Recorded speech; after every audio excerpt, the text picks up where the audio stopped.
You did a bucket list moment a lot of Austinites would love to do, a duet with Willie Nelson. Oh. In the twilight glow, I see her. Yep. Okay, we want to hold this. If you can go back up to that helicopter, Melanie. Looks like, are they hovering over where that rescue is supposed to be happening on the water right now?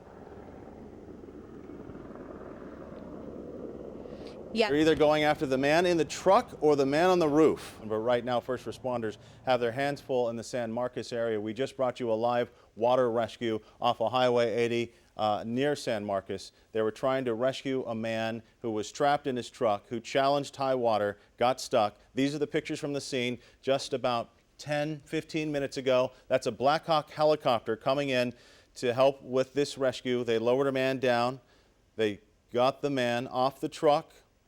Then they went back up into the helicopter and got him to safety. Well, this really could be a make or break weekend. That's why that blue team is so important. Joining us live now is KITV's Adam Rakusin. You know, it's all about the manpower on the ground. It is. They're the new team that's going to be managing everything. You could see she was visibly shaken and emotional. You can't help it out here. When you hear these people's stories, one thing they need is to dry out and start rebuilding, and that's what they're doing. And Chicago Windler, Storm Tracker Chief Meteorologist Chicago Windler, has more on the weather conditions here in Wimberley.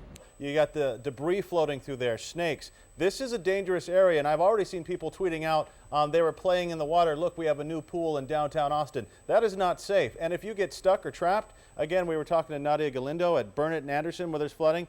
The first responders are stretched thin, so you might not have anybody rescue you. We also saw that rescue over at Howes Park. This is ongoing right now. There's a car right here. We are told that first responders are in this area at Enfield and Lamar doing a rescue. Howes Park is flooded, and Lamar is flooded as well. The entire stretch of the highway between Georgetown and Killeen is shut down. Here's a closer look at the two alternate routes. On the west side, you can take 190 through Killeen, down 195 to Georgetown, and on the east side you can take Highway 95 from Temple to Georgetown as well. Use those routes. Those are the best ways to get around, but remember, those are two-lane highways and you're not going to be moving very fast, especially with all the volume on I-35.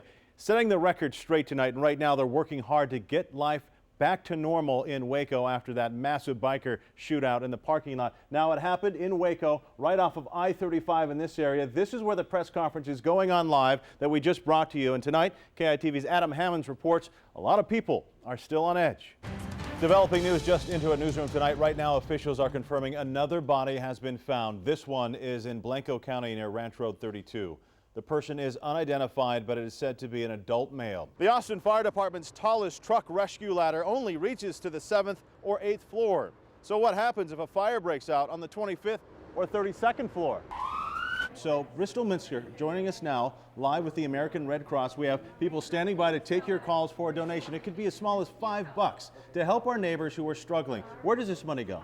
This money goes to Red Cross Disaster Relief. Avenue F in central Austin between Koenig right here and North Loop right here is becoming a problem. This is Avenue F, and what you'll see, a lot of neighborhoods right here. People are concerned because of speeding. A resident reached out to KITV after his family dog was run over. While digging deeper into this case, we asked APD tonight if an Austin officer had any ties to the murder victim. They put a lot of work into Texan Stadium, new field house, some new bleachers. It doesn't have a retractable roof, though. Not yet. It would be nice right now with this heat out here. And of course, the kids and the people in the stands are going to honor the first responders. We'll have more on that. But first, we got to talk about this heat. We already hit triple digits. Tracking the heat right now is Storm Tracker Chief Meteorologist Chicago Windler.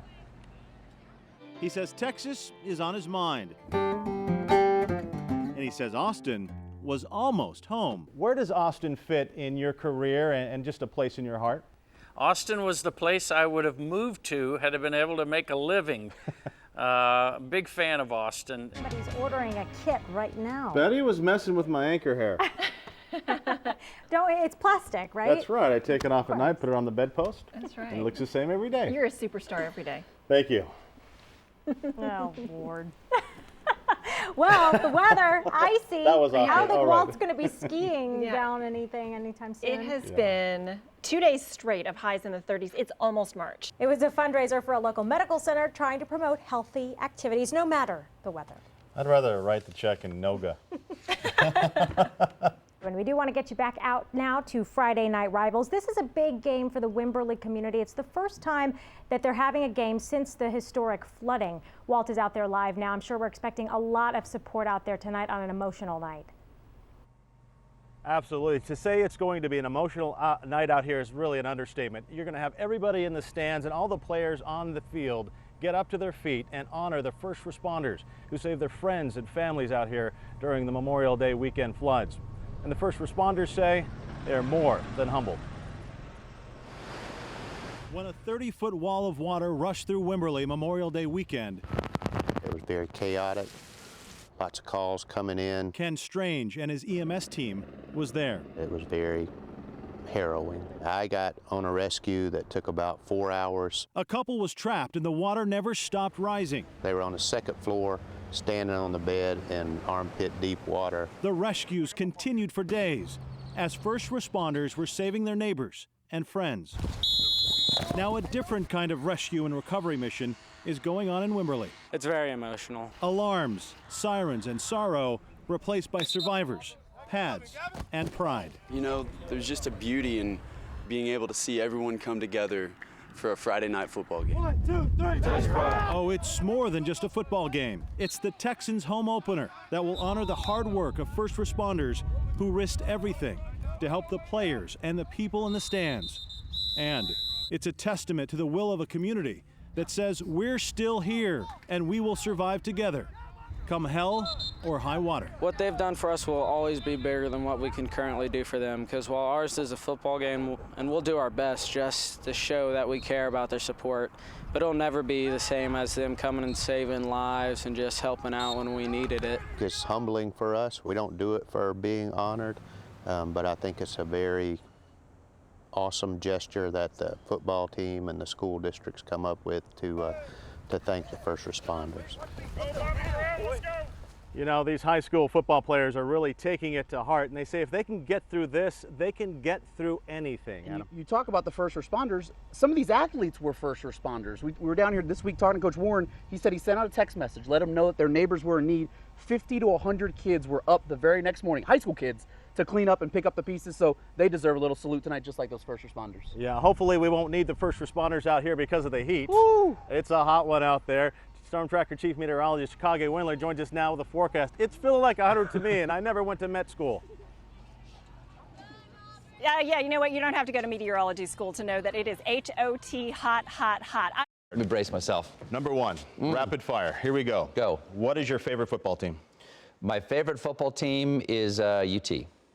Go. What world would you rather live in? Star Wars or Lord of the Rings? Lord of the Rings, obviously. And why? Because I'm half elf. Look at this ear. Look at that thing. See, in our world, I'm a circus freak.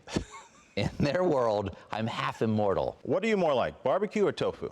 Barbecue. Who would win in an arm wrestling contest, you or Donald Trump? I'm not sure if I want to touch his hands. What about his hair? His hair would win. His hair would win in a wrestling contest with me. I think I could take him. I mean, he's not a young man. I'll leave it at that.